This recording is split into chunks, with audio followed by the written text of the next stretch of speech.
Welcome to the Recoil Masterclass, boys and girls, humans, hippies, earthlings. This is the most important recoil video you'll probably ever watch.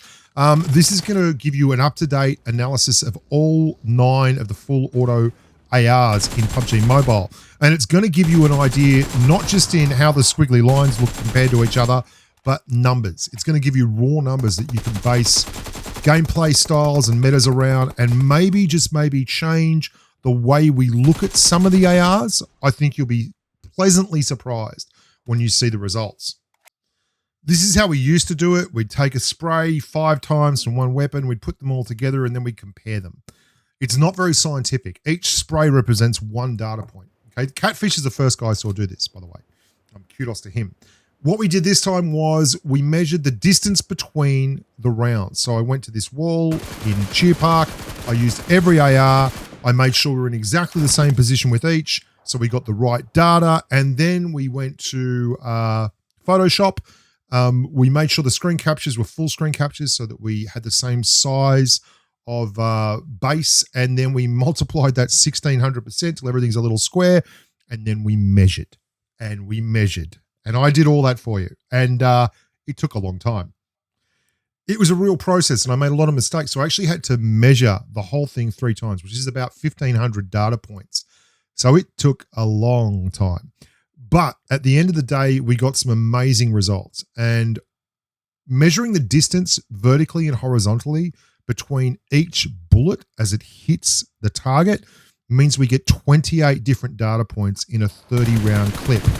What does that mean? Well, instead of just looking at something and saying, that looks better, it could have been a randomly good spray, we get 28 measurements and we're able to say categorically that this weapon has better recoil than with this weapon, or this weapon should be using this particular grip, etc., etc., etc. Now, I figured we could look at these really detailed numbers and I could explain everything to you, or we could just bugger off and I'll put it all in a chart. Now, the important thing here is that light blue is the average horizontal recoil, the red bar is the average vertical recoil, and the orange is the standard deviation for horizontal, dark blue standard deviation for vertical.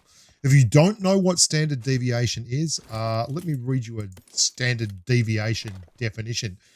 It's a measure of how dispersed the data is in relation to the average. So the lower the standard deviation means that the data is clustered around the average.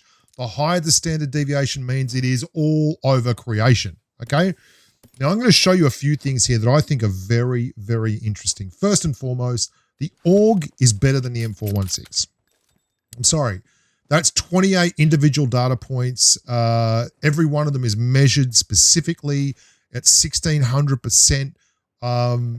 Of original size till everything's a tiny little square, and the AUG just has better vertical recoil ever so slightly, better horizontal recoil, which is the blue bar, which is the most important part of any of this, and it has reasonable vertical standard deviation, not as good as the M416, but better horizontal standard deviation. The big kicker here is we haven't tested the M416 like this with a tactical stock. Once we do that, we can then come back with some more stuff. And that is a video that is coming. The best horizontal recoil overall is the G36C, and it ain't close. The G36C has an average of 168. The FAMAS's, the worst horizontal recoil as an AR in game, it has an average of 516 in horizontal recoil. The worst vertical recoil is obviously the M762, which just goes right up to the moon with a 1670 average. But the yellow bars, the orange bars rather, are the ones that are really, really, really interesting. That is the standard deviation on horizontal recoil. It means how consistent the horizontal recoil is. And it was exciting to me to see. If you have a look at the Graza, the Graza is actually very, very similar in terms of recoil profile to the Scar L. And that's crazy. You've got to remember, the Scar L, when it's performing at its best, is a weapon that has higher bullet speed. It can mount a compensator for AR, and it can also mount an angle grip or a vertical foregrip. Another video we're going to do is like the whole grip thing. The grip thing is really, really important. But this right here is the absolute duck's guts in terms of your recoil. Really interesting to me as well is the AKM's vertical recoil, while very hard to deal with, is nowhere near as bad as the M762's, but its horizontal recoil is pretty much the same as the M762's, and its standard deviation on both its horizontal and its vertical recoil is better than the M762. So this is another thing like the Graza, where the M762 is much better when you're running it with, say, an angled grip and a compensator. That's where it starts to catch up.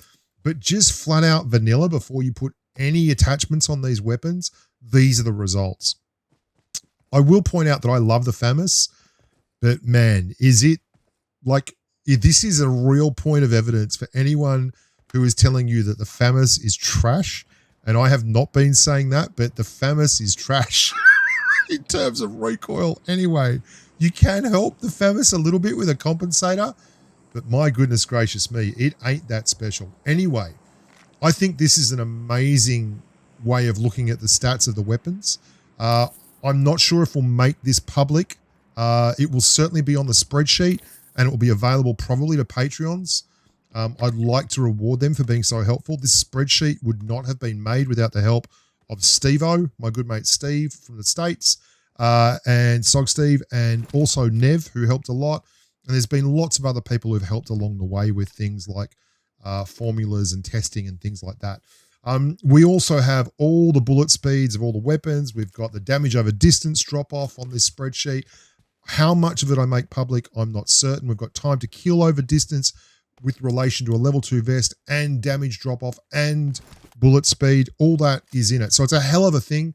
And yeah, not sure where we're going to go with that. But this graph right here, this took a lot of hours to make, like a lot of hours. This took days and days and days because there was so much to learn about the process. And while we've got a bit of time here at the end, because you can make your own adjustments to your gameplay and style based on that graph, while I've got a bit of time here at the end, I'll tell you what happened. There was a really crazy thing where if you were in Photoshop and you put your mouse over the point, it would give you a data point, right? You could get the coordinates, but it wouldn't give you the actual coordinates where the very, very tippity top of the mouse was.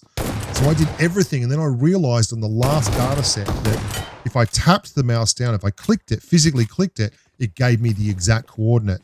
I was like, oh God, I've got to be accurate. So let's go back and do that again.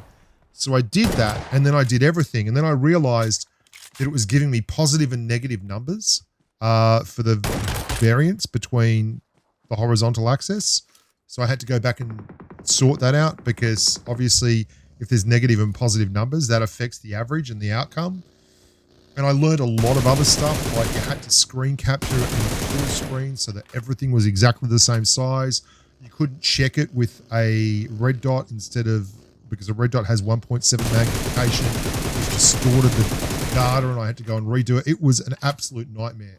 We've learned how to do it. We've automated the spreadsheet, and I can now pump in anything I want really, really quickly. It's only going to take a day or so. We're going to do a video on all the grips, all the attachments, the SMGs, the SMG hipfire, the best hipfire weapons, attack stock on the M416. So make sure you subscribe up and like the videos so that you can actually be around for all that stuff, because I think it's going to be a great way of looking at the outcomes for the weapons. And as we know more about this, we can apply it to our play styles. We can use the right weaponry. We can use the right grips. We can start picking and choosing the ranges of the engagements. And there's just a lot more. I also want to have a deep look at the UMP, because the UMP's outperforming its numbers at the moment. It really is. It's way outperforming its numbers. So we'll come up with something. Anyway, thank you so much for watching. Please share the video if you would. I would love to get some support for these kind of videos and the content. And I'm sure it would be helpful for people who are in esports teams and orgs to know the best stuff there is to know. I don't know. I'm sure someone else will do a video copying what I've done here. It's like I did a video using Catfish's method, and that's cool. Let's just do our best. be a good community, and I'm sure I will release this data publicly, but maybe after the video's been going for a little bit and there's a chance that, you know, it might generate some stuff for the channel. Hi, Bushka. Look after yourselves. Stay safe from the battlefield. Thanks to the Patreons again. The Patreons are the lifeblood of what we do. Patreon.com/the Bushka. And as always, be nice to your mum, eat your veggies, walk the dog, and bye for now.